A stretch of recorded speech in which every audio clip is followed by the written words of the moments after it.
away from this training ending, and I have enough points where I'm looking down the road at being a sergeant 6 months from now, going straight from private to sergeant, which would have been, cool. Like, I get my own team right away. Like, and I'm jumping right past the specialists. I remember telling this is a kid, specialist Laprade. He was my favorite specialist.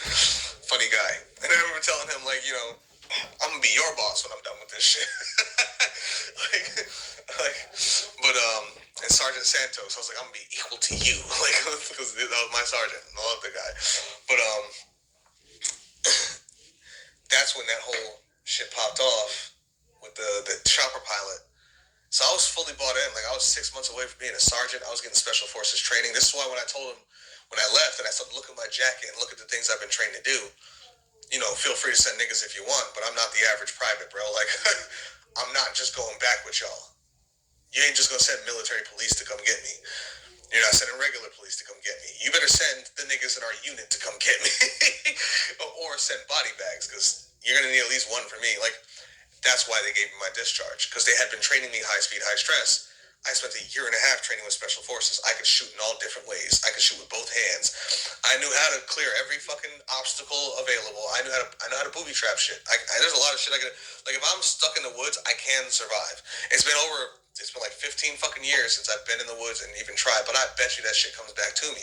That's the reason why I wasn't so worried about walking into the woods in 2022, and it was November 2022. I was gonna walk out into the cold woods and just be like, fuck it, if I survive, I survive in New England. So like, and we'll see what happens. If I get to the point where it's like really that bad, I'll just shoot myself. Like, I didn't care about dying, and I knew that if I had enough momentum, I could do it. I could kill myself with enough momentum, like enough suffering. I could do it, but I would need the suffering. So I'm like, I'm gonna go into the woods and see what happens. Either I survive in the woods and I just become a wild man, or the suffering leads me to shoot myself. One or the other. I really don't care. Let's go find out, right? And that's when my sister and her man Matt, who was my boy, took me in. You know what I'm saying? But going back to the military and quitting that, having that whole experience, like just my whole life leading up to that point, and like the militaristic experience I had in Chicago, and like everything leading up to that point, I started to realize, like, okay, I keep trying to join these things, these structures, these organizations that already have a mission. I need my own mission. Like, I need to really figure out who my enemies are. I need to really figure out, like, what mission I'm on. Not one from, like, my Christian mother or my Christian upbringing or God. Not one from being black or dealing with racism or anything like along those lines. Not one from being in the military or an American, or, like, I need to step out of all these labels that I have, because I was just born this person in this world, and really step into my purest of mind and really figure out exactly who and what I am and what I'm really geared towards and what I really want to fight. And that's when I really started coming down this path. That's when I found, like, the darker side of things. And when I started studying freely into the more darker aspects, but not all the way. That's when I got more into my African shit, like Kemet. That's when I got more into nature, more into even the love and light aspect, but also the death and darkness. Like, I never separated the light and the dark.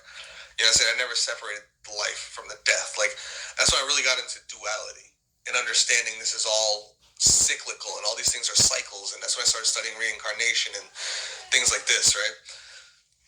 I really got more into the matrix studies and, like, deeper and deeper, until I end up all the way here. But, like, because I was going to say, I can just talk about the next 15 years after that, which would be another 100 minutes. So, yeah, like, and this is still me skimming.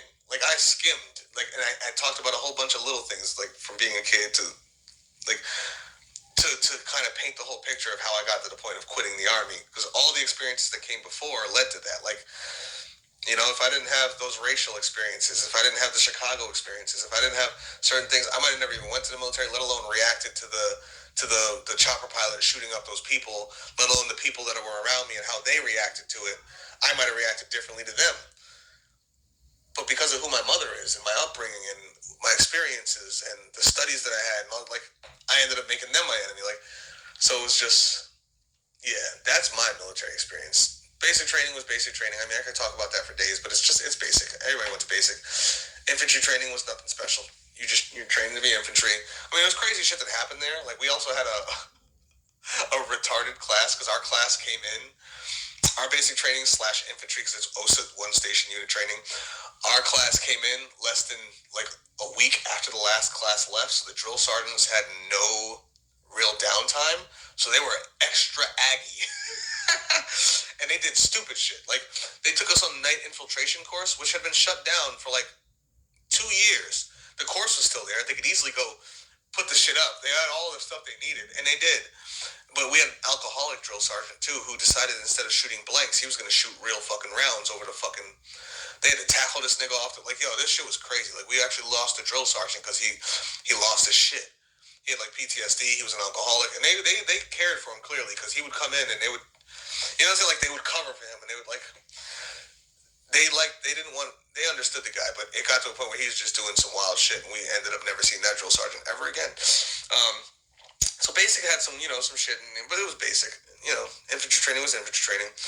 And then when I got to my unit, it was just all training and stuff, normal shit, like nothing special. And then that day happened. And that day changed everything. With that chopper gunner. Just drilling that Apache chopper gunner, just drilling the fuck out of that fucking birthday party. That changed everything. And that's when I quit. Never went back. They gave me my general discharge. They didn't give me a dishonorable one, which was surprising to me. I didn't get an honorable one, but I got a general discharge from the 19th Special Operations Group. Yeah. That's that. I don't know if I have anything else to say about the military in particular. No, not necessarily. But anyway, yeah, that's 103. I almost gave you 2 hours just to explain why I quit. Because that's like the only thing in the military that really mattered. Like, that's worth talking about for me. Yeah. Anyway, I hope you enjoy this long-ass story. My love.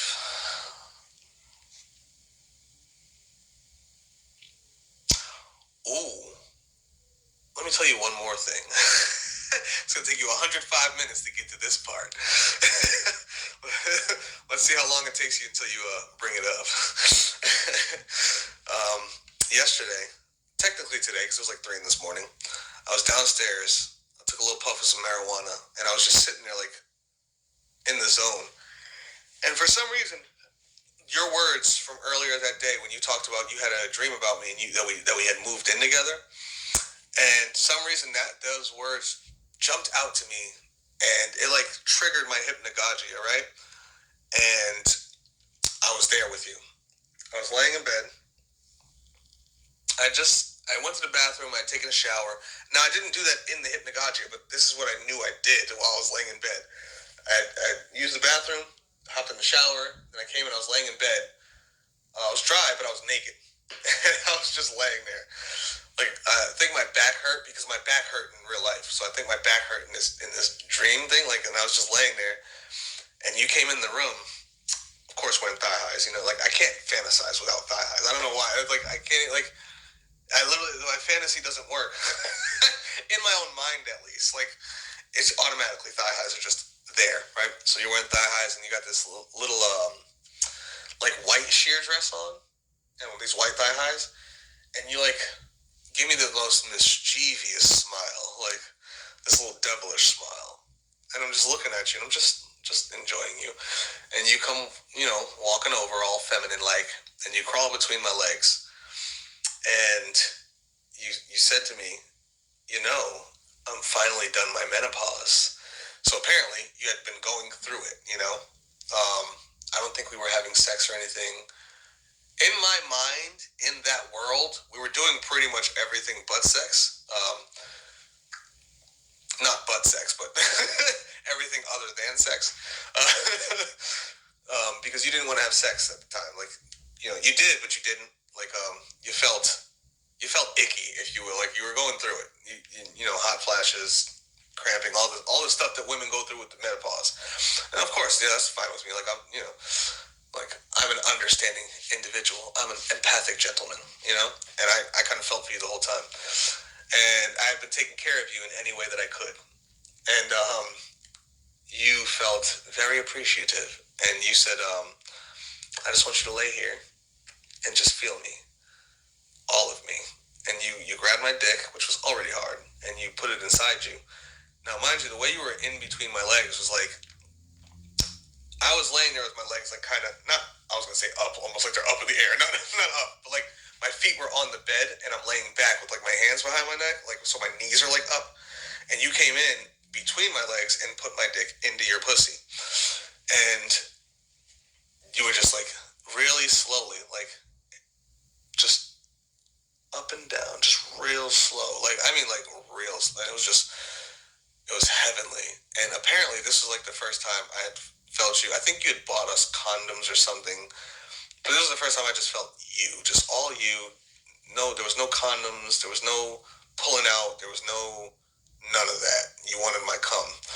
Right? So, and then you said something like, I said something to you about like, I gotta be real, it's a little too good. Like, I am really enjoying this. And you're like, good. You're like, I want you to, and I want to hear you. Like, you really wanted to hear me, which for me harkens back to you telling me about the porn, how you want to hear the man's pleasure. You wanted to hear me. Like, you really wanted to hear me. Like, your ear was right near my mouth. Like, you wanted to listen. Like, you wanted to hear me breathe. You wanted to hear me just any noise I made. And you're like, don't hold back. I want to hear you. I really want to hear you. I want to hear. Like, you just kept saying in one way or another that you wanted to hear me. And it just turned me on so much. And you had your hand wrapped around the base of my dick while you were like riding it at the same time. I don't even know if you should call that riding it, because more like you were just pumping it with your pussy. Like, it was almost like missionary but reversed. Like Amazon missionary. There we go. That's the best way to put that. Missionary Amazon. I don't know if you know about the Amazon positions, but if you don't, Google that. Expect porn. Amazon missionary. And you had your hand on my dick at the base. You're like pushing down, like into, like as hard down as you could do while you were like basically fucking my dick. It was amazing. And you were telling me you want to hear, and I started to nut hard, like really fucking hard. And as I did it, my hypnagogia went away, and I was back in the chair that I was sitting in the basement. The shit was so the hypnagogia was so strong, I couldn't tell if I had just dozed off or not. Because when I came back, I was sitting in the same position. My eyes were wide open. And I was like, was I just sleeping? Did I just fall asleep? Was that like an actual dream? Because that was the hardest daydream I've ever had in my life. To the point where when I came to, like, nutting, I, like, had to hold it. Like, I was really about to come on myself. Sitting in the chair in the basement. I had to, like, hold it back. Like, oh, shit. Like, oh. Whew. I had to breathe. I had to, like really gain control. Because I was literally just about to just come on myself. Like that hypnagogia, that daydream was so strong. It was powerful. It was like I was really there with you in that moment. And you were very excited about being through menopause. Like, you were very happy about being through menopause. But that was at like 3 this morning. I was going to send you that, and I forget why I didn't send you that this morning. I think I just thought about it so long that I forgot to actually send it to you. And it made me think of it right now for some reason. But yeah, I just figured I'd add that 5 minutes in there on top of my whole military story, just so you can know I am constantly fantasizing about you. Yeah, that was this morning. But that shit was so hot. Like the way you did it too, because you're like, just lay here. I just want to hear you. I want to hear you. I want to feel you. I want you to feel all of me. Like, because you had your body like flat on me too. It wasn't like you were like kind of riding on it. It was like the way you did it. I think you put one leg over mine too. Like, and you were just like, the only thing moving on you was your hips, just up and down, and like kind of in around and like in a little circular mode. But that was the only thing moving on your body, and it was just so hot. like it was great. But yeah, that was this morning. Me daydreaming about you.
Ah, looks like we were all done. Finally. I wonder how long this has just been sitting here. If you go this far into the video, I don't know why you went this far in. All right, let's end that, and we're good to go, finally.